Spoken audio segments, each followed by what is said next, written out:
a Dredfunn original production. Please sit back and enjoy.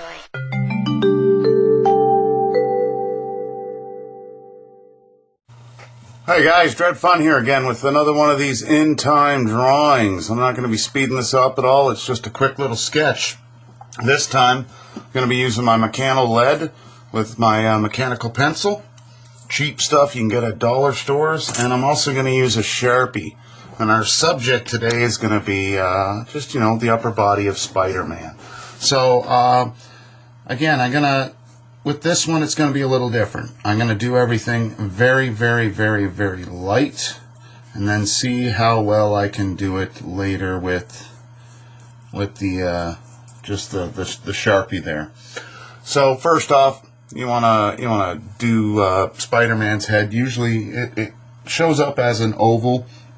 Quite often, some artists will then add, sort of highlight the cheek areas and make the head sloped. It really depends on your preference. I've even seen some where they'll take lines and run it over here and have Spider-Man look that way.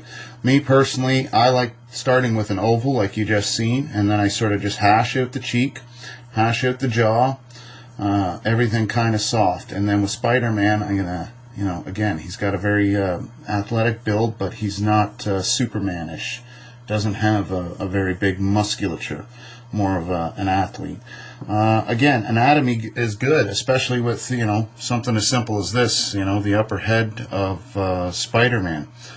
You want to know where the muscles go and how they fit and how they shape. So we got that, and now eyeballs. Roughly, you can always quarter and split a face in half if you like. Draw a line down there and get a rough idea. Eyes would be here, nose would be here, mouth would be here. So with Spider-Man, you want to make sure that his eyes look like Spider-Man's eyes. And the way I like to do them is I start out with the line coming down this way, and then I go like that and sort of shape it off. I find that having the reference of where the nose is always helps. And also the eyes, that way, it comes with the placement. Most of my comic book art is based in realism. It does sort of get a little cartoony, but I tend to try to keep things real. Now, this part here, is the outer dark area of Spider-Man's mask. I find it's better to do it after the fact, and I always personally like to add this little fringe area here. So you can add it post, after. This front part, I like to make it thinner, and then sort of making sure that it flares out nice and thick to the back. Very Spider-Man-esque. And there we go. That's kind of what I'm going to go with. And now I'm going to sort of roughly figure out how I'm going to darken everything, because again, this is going to be a kind of half sort of ink drawing. So I got that figured. I know where my basis is going to be. That line's going to come back up. And then Spider-Man has several web lines, which are either really fun to draw or really frustrating to draw. It depends on your personal preference. Now, into the neck area, they usually come down like this and flare out across the chest. Or chest, sorry. A Canadian accent, eh? And there we go.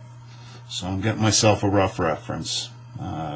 Put those in there, and then again, the webs, I've seen them drawn both ways. I've seen them drawn this way and up or over like that. I prefer personally to draw them this way, getting slightly bigger as we get further back, and then linking them up. When doing an ink drawing or a pencil sketch that you're going to ink, I don't usually darken stuff. I might do it for the time lapse just to give folks an idea of what it is that I'm doing, but this is an in-time drawing, so this is a whole different deal. So that's what I'm working with, and we're gonna try to ink this puppy with my Sharpie pen here and see what happens. I don't know. I have not used one of these in a long time. So I normally use an ink that comes from an art store. It's waterproof. It's something that I can use over top of my my watercolor, or use it underneath. So As we're doing the test, I can already tell that with this paper, it bleeds a little bit. Very hard to see. I'm not going to zoom in for you folks, but I can tell this is more of a sketch paper, better for doing pencil drawings. But it's what I had. It's what I wanted to try. So, got that sort of outer line inked. Now, I'm just working on the other stuff. Keeping that in mind, that is about as thin a line as I'm going to get right there. I'm going to do most of the line work before I darken anything. Something I like to do. I don't know why particularly. The wife says it's because I can see things better in that way, but I don't necessarily know. But it is what it is. Alright. So yeah, doing kind of that. Then I might sort of put a line in here to show the cheekbone highlight. And then this is going to be another area that's going to be all black. Because his chin is going to shade that area. Put the muscle in. Like I said, again, anatomy, knowing where the muscles are, how they fit, where the bones would show up. Again, in a costume, you're not going to get a realistic anatomy. Like, most people, if they were wearing skin-tight clothing, even if they were ripped and had great muscle, it's going to get lost in the translation. Just because muscle, when it's covered by material, tends to lose its definition. So a lot of comic book artists draw the characters with the muscles showing in a way that just wouldn't in a realistic way. But that's okay. That's why you see in Hollywood they use, quite often they use, like even with Ben Affleck and Superman, they'll wear a costume that's been prosthetically enhanced. Now for this I'm also going to add some highlights here. So I'm just going to, like I said, block out a little area here and go ahead and darken it. Like I said, it's been a while since I've used a pen like this, so we're going to see what happens. And it's not working out the way I'd hoped. I am very disappointed. But the artist must prevail. He must try to learn to craft with the tools he has. A lot of times, like I tell the kids I work with in the after-school program I work at, you are going to learn more from your failures, especially in art, than you're going to learn from your triumphs. If it comes easy and you do it the first time, that's great. It's always lovely when it happens. But most times, you're going to learn more by the fails, the situations where it didn't turn out the way you'd hoped. Something happened, unforeseen, that you couldn't overcome. Why is this happening? Every time I apply the paint to this paper, it smudges, or it blurs, or it's not as sharp as I imagined or I saw in the original picture. And you have to overcome. You have to find out if that's simply because of the material, or is it something that you're doing with your technique. Luckily, in this day and age, teachers are as far away as the computer.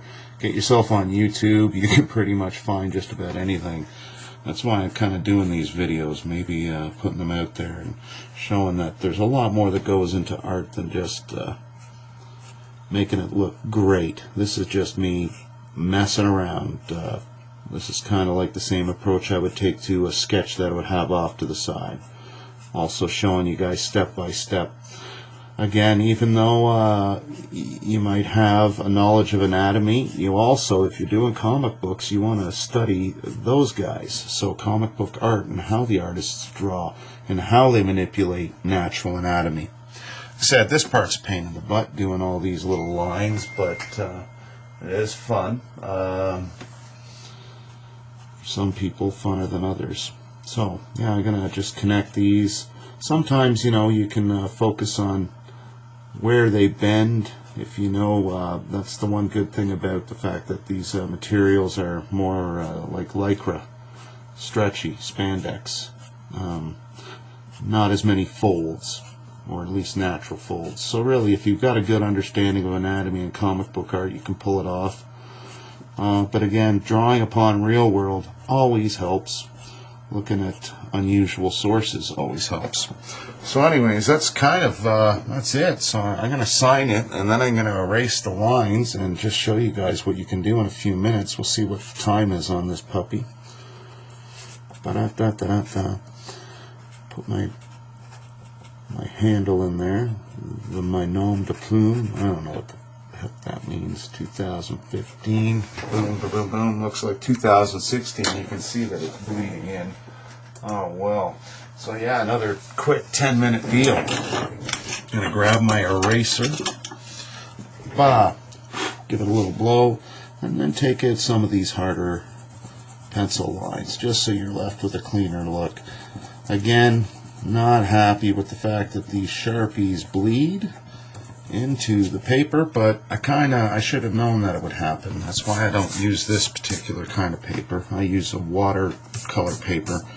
It tends to take all things better, like inks and whatnot, but still, not too bad of a drawing for such a short time. You know, if you're lucky enough and you got a smaller pen like one of these, you can then go in and, you know, hyper detail some areas like that and add some realism. Why do artists do that? Just because it adds a fair bit to the drawing. I'm going to just pick this side to do, adding some single hatch. Single hatch, cross hatch, quarter hatch, whatever you want to call it. Hatching is an inkman's friend. It helps provide depth. It allows you to stretch the drawing out, because when you're using pencil, you could shade certain areas. You can go darker, you can go lighter. You cannot always do that with pen and ink. You have to use lines, like I'm using here, and sort of cross hatch them to make them look better. Anyways, that's it. Another one of my little simple drawings. I hope you guys like it. Don't forget to subscribe. Dredfunn out. This has been a Dredfunn.com production. Thanks for watching.